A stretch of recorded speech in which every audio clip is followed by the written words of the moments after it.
Hello everyone, it's Sean from TaekwondoSean.com, and today we're diving deep into Taeguek Yook Jang, Poomsae number 6.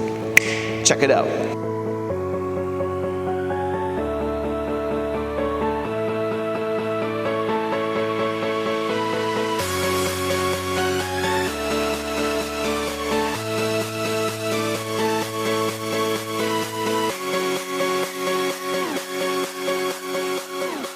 Poomsae number 6 is another one of those moments in the 8 Taeguek Poomsae where it all goes South Korea.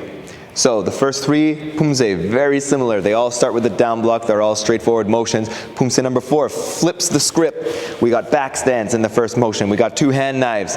We're doing crazy stuff. Our body's twisting in this Poomsae. We're introducing the side kick for the first time. Poomsae number 5, we have the side kick and the hammer fist. We have a cross stance. Everything's going nuts. And then in Poomsae number 6, it's no different. We introduce some pretty cool stances, some pretty cool blocks, and some combinations that will make the beginner, they'll make their eyes go crossed. So we want to make sure we practice properly. Now Poomsae number 6 has 19 motions.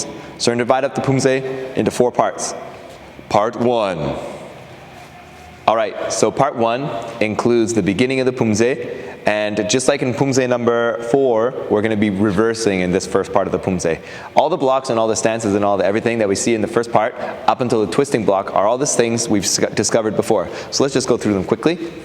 I have my down block, kick, return back, keep the ball of my foot off the ground, and sit when I do my outer wrist block. And then pivot, kick, come back to my back stance, sit down. Now here's where it all goes a little different. I step forward, I keep my ball of my foot off the ground, I take my right hand, I make my hand knife, and then I put my left hand as a fist inside my body, and then from here, I'm gonna perform my twisting block. So what I'm doing is I'm coming here up to a certain height, and then pulling across and turning my body like this. So this is how the twisting block gets its name. My upper body is actually twisting in the opposite direction that my block is going. Now I want to make sure that this block covers my ear, stays close to me, and that my body is twisted the opposite direction, but my feet are still pointing forward. I want to make sure I have no chicken wings, and now we're looking good. This is called Pituramaki, twisting block. This Poomsae also introduces in the first 5 motions Apdoyochagi, or the front turning kick, for the first and the last time in the 8 Taeguek Poomsae. So let's check out how we add it in. We got here our twisting block. From here, we're going to perform a front turning kick, face height. Now from here, we step. We make sure that it's not too wide, maybe 1 foot apart, our chunbi stance. And then our left leg goes forward. We twist our back foot as we perform a face block. This is the first time we're seeing a face block in a Poomsae. Face block is exactly what you think it is. A hooking attack is coming this way, someone's trying to attack my face, and I block with the outer part of my wrist and my forearm, like so. So I gotta make sure it's at least my eyebrow height, my wrist is my injung height, and then from here, I also perform a punch. This is a combination strike and block. Alright, so part 2 starts with the twisting block where part 1 ended off, but we start with a front turning kick now. This is the first and the only time that front turning kick, Apdoyochagi, is in a Poomsae, in the first 8 Taeguek Poomsae. So let's enjoy it, shall we? So I have here my twisting stance. Good, this is 6 motion, front turning kick to the face, and I make sure that I have my feet shoulder width apart, and then my left leg goes forward, and I perform my face block and punch. So let's look at it from the front, shall we? I have my twisting block here. Now my front turning kick, I bring my leg up, pivot my back foot, angle my knee slightly higher than my foot, and then I perform a face front turning kick, and as I place it down, it's maybe 1 foot length apart, and then my leg shoots out, and I perform my face block, punch. Making sure that my face block, my wrist, is my injung height, my philtrum height, and then punching the solar plexus. Now part 2 ends with the cross block. From here, on the 10th motion, I cross my arms. Now I move my left foot to get here, so I'm going to put my left arm over top of my right, and then I perform a downward block. Making sure it takes 5 seconds to do. So from here, 1, 2, 3, my fists are still crossed, and then they separate, 4 and 5. Now, one thing to look for in this part of the Poomsae is making sure we don't try to twist our fists while they're sideways like this, because there's a ridge where my thumb connects with my hand, and they'll actually get stuck on the ridge. So we want to make sure our hands are facing forwards when we perform this motion to make it nice and smooth. So from here, put pressure in your body. 1, 2, 3, 4, 5.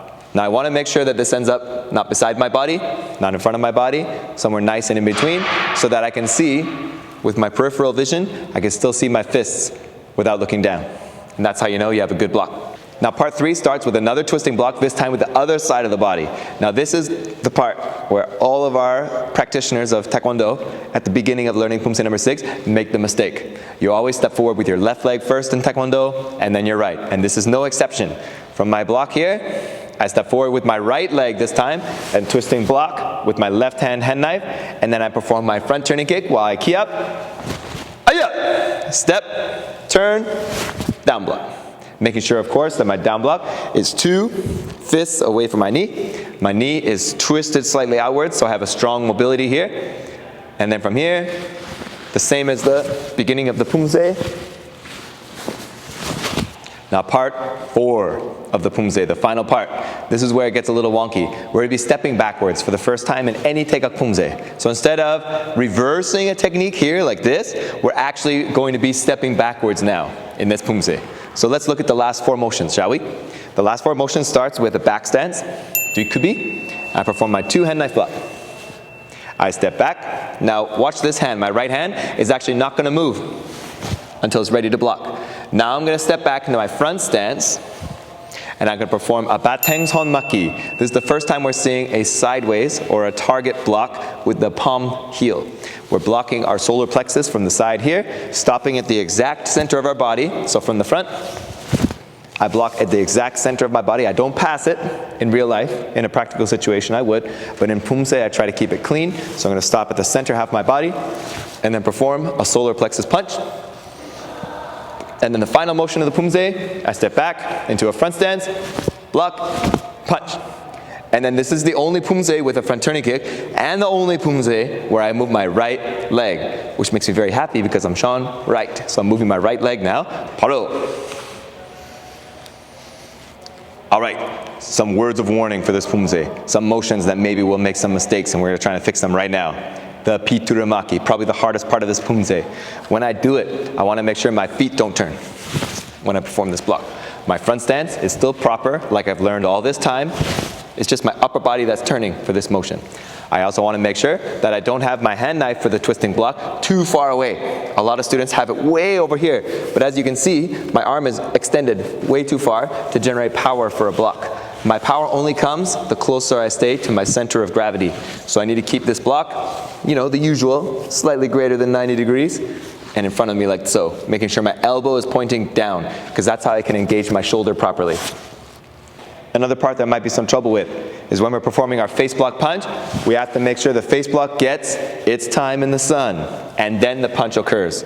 In a real life situation, you can block and punch at the same time. You can block and then punch really fast, but in Poomsae, you got to make sure the block is fast enough so it can pause, and then you perform the punch. All right? We don't want to have it disappear too quickly. Make sure it stays for a split second, and then the punch happens.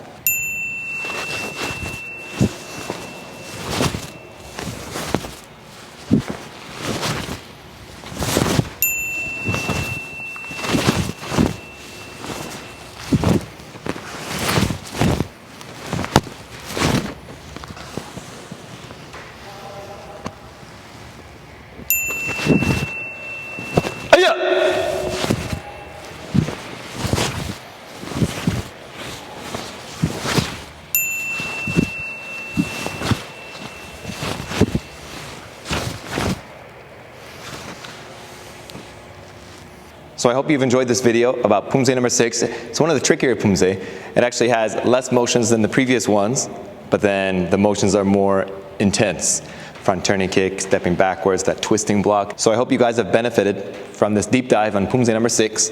Hopefully your Taeguek Yook Jang has gotten that much better. We've leveled up our Taekwondo techniques by making sure now our little details in the Poomsae, those little things we may have overlooked, are now that much better. All right, so keep practicing, train hard, and we'll see you guys on the mats.